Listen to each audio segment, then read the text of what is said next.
Hi everyone, my name is Tatyana and I am a burn survivor. Hi, I'm Ciera and I have cystic fibrosis plus other mental and physical health conditions. So today, me and Ciera will be sharing our experiences in hospital school and what mainstream schools can do better. Okay, so Ciera, tell me about what it was like for you in primary school. Primary school was a bit rough, so I have a lot of medical treatment like taking meds, doing physio, doing subcut at times, doing night feeds at times. And I'd have to get all of that done just to be in at the same time as everyone else. I was constantly in and out of hospital, so I was missing a lot of time. My home school would just send my hospital school an outline, and then the hospital school just went from that. They weren't very big on one-to-one support. At the time, they kind of used it as if you're a naughty kid, they used it as a babysitter. Yeah. Whereas for me, they weren't too keen, and then after many meetings with my parents, my teachers, my hospital school teachers, they were like, well, you're moving on soon, so there's no point. So I got a scribe, and I got extra time for tests, but apart from that, it was like, well, it's a shame you weren't here all the time, but here you go. Man. So how was it for primary school for you? So when it comes to primary school for me, I had my accident when I was 8 years old. So I was in year 3 at the time. So it was when I started to slowly get integrated back into primary school, I realised how beneficial that experience was for me, because they weren't quite apprehensive when I had appointments and stuff. The school nurse always knew when to give me my medicine, because when you first get burnt, you get really itchy, so you have to take a medication every couple of hours. Yeah, so they made sure I was on top of my work, you know.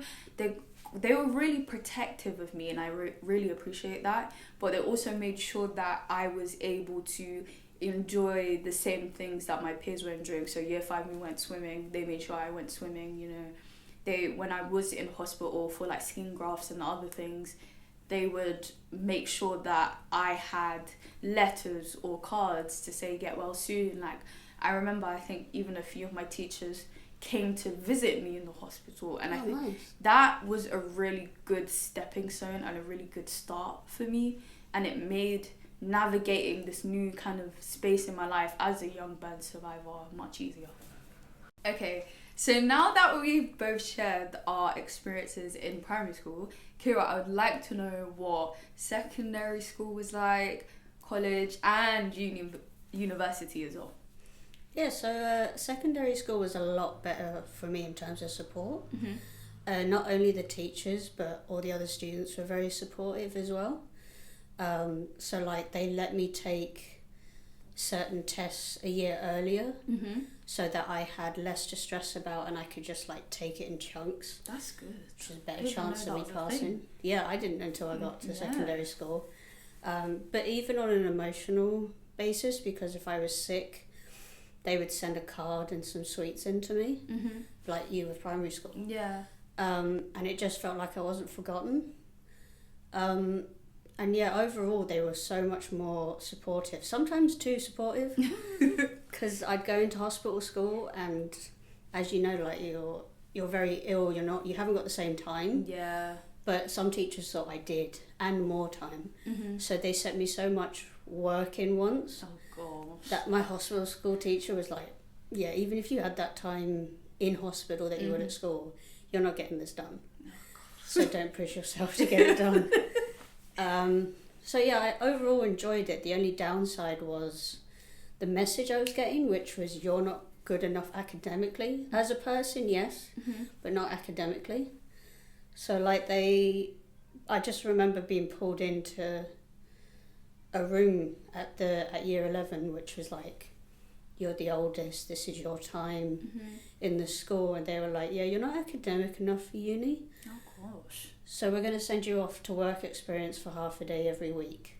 So instead of revising for the big end of year exams, I was at the back of a shop just standing there hoping someone would mess up a jumper for something to do. And I was kind of going, well, what is the point in me studying all these subjects if this is what they all think this is what I'm going to end up doing? Yeah. So yeah, that really was a downer for secondary. I went on to sixth form. Mm-hmm. There was support, but it was still kind of like, oh, well, you weren't here. Yeah. But I did go to uni to study film. Again, it was like, well, you're in higher education, it's kind of on you. Yeah. There really wasn't any signposting for support in terms of struggling academically. Yeah. But I passed, and so now I work for Chelsea Community Hospital School, and I now do social media for the Word at School website. Nice one. Thanks. So what happened with you after? So with me, it's kind of like the opposite, whereas you said secondary was really good for you. Secondary, I hate to say it and sound dramatic, but for me, I'm like, that was the worst time of my life. No. I hated it because I think the main reason was because I was in a different environment. I was away from all of the friends that I made in primary school. No one really knew about my accident. I was like the Burns kid, you know, and it wasn't an enjoyable experience. I felt quite alone. I felt quite isolated. I didn't really feel like I received that one-to-one support that I did need at the time when I was studying and wanted to do well in my GCSEs, because I was down a lot, and if my friends picked up on it, but none of my teachers did. Oh. There was only one specific teacher that I had, Mr. Moore, shout out to him. I loved history because I watched Horrible Histories, famous show in the UK, kids show. And I remember one time, because I used to talk a lot in class, he said to me, the only reason I tell you off is not because I want to, but it's because I can see what you're capable of. And that was really nice to know someone cared. But other than that, there wasn't really much. I used to spend a lot of my time in the SEN department because that's where I felt most comfortable. Whereas sixth form, because I went to sixth form as well, was like the complete flip of that. Like, they were very understanding, very cool with me. Like, I remember feeling so comfortable to the point that I ended up putting myself out there to be voted for the vice president of the student union. Oh, cool. I don't know what convinced me to do that, but I was like, okay, why not? And then I was like, guys, vote for me. I even used like this picture of me and these two are famous people, so I was like, let me get some votes that way, you know. And then I knew a lot of people, so those people were like, hey, yeah, vote for Tats. And then I ended up winning, and I was like, oh wow. And I think one experience that stands out for me in sixth form especially is being able to share my story, because there was a rise at the time in London of people committing acid attacks, and now an inflation of burn survivors such as myself. So my school asked if I can do a presentation on that, but also what it is like living as a burn survivor. And I was quite surprised by the turnout. Like, I had teachers come, I had other students, like my peers come, and I was quite surprised. And they were actually interested, because sometimes I'm like, am I talking too much? Am I doing too much? No, it's okay, cool. Which is really nice. So now for me, I am currently doing my bachelor's in education. I am also doing my higher level teaching assistant course, which I hope to pass soon. And like, I've done so many things that I'm really appreciative of due to being a burn survivor. So yeah.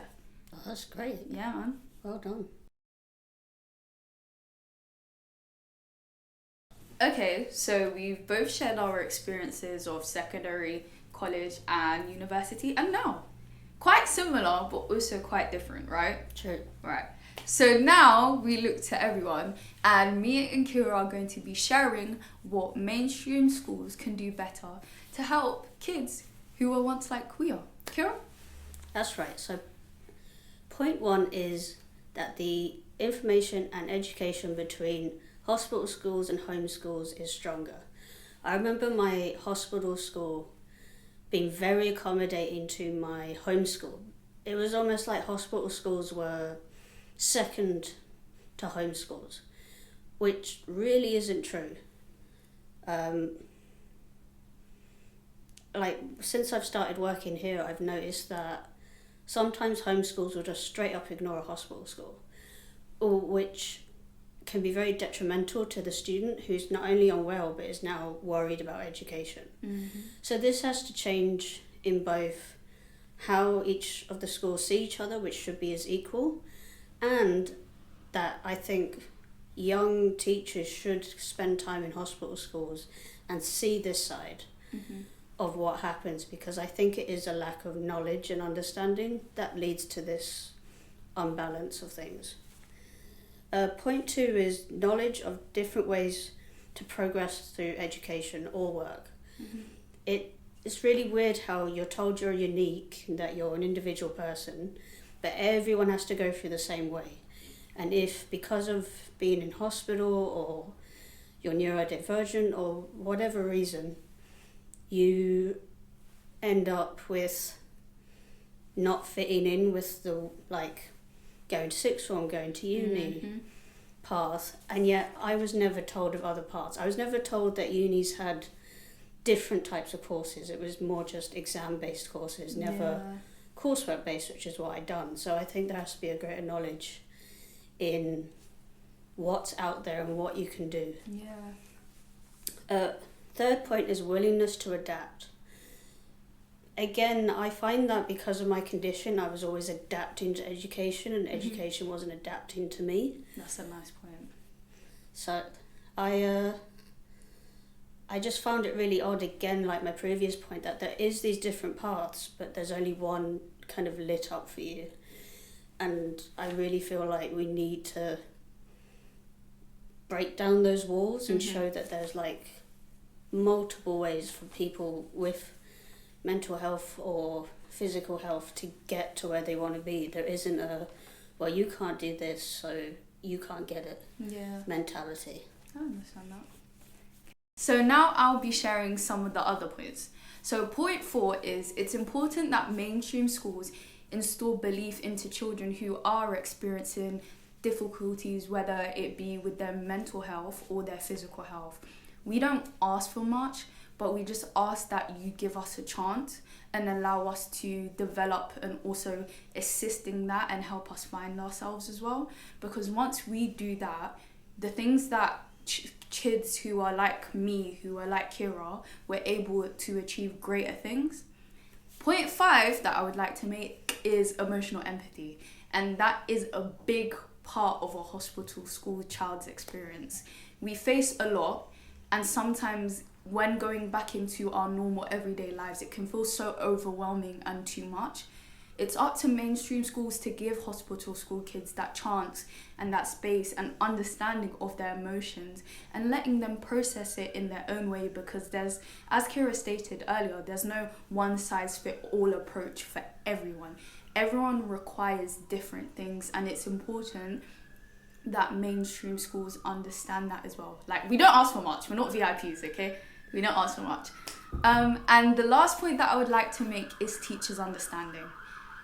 Teachers' understanding for me was a big part on why I am the way I am today. If it wasn't for teachers like Mr. Moore in my mainstream secondary school, I don't think I would be here today. But because of him and his continuous belief in me and in my capabilities, it allowed me to not only excel in history but actually enjoy it. And I believe all mainstream schools should apply this to their school curriculum, whether it be, like Ciera said, sending teachers in to go onto wards, or maybe coming to another unit where kids like this have access to mainstream school education. And our final point is that hospital school teachers have such a big impact, and I don't think they realise that today. Honestly. I mean, we're both come back to our hospital school to work. Yeah. Because what we were told, and the teachers that supported us then, who we now work with. Yeah, it's weird, by the way. Yeah. Weird. They supported us so well, we felt we needed to almost carry on that tradition in our jobs. So, yeah, if you're a hospital school teacher, just understand that even if you just see a student for 2 days, 3 days, your impact is from beyond. Yeah, for years to come. Because I think if it wasn't for the hospital school teachers that we had growing up, I don't think we'd be able to be here today and be in a position where we feel that we can now give back to other young people that have been through similar experiences to us. So we just want to say, never undermine yourself, hospital school teachers. Your work is really appreciated, and even if your students don't say that, me and Ciera say that, we appreciate you guys. So thank you so much for listening. Yes, Bye. Thank you. Bye.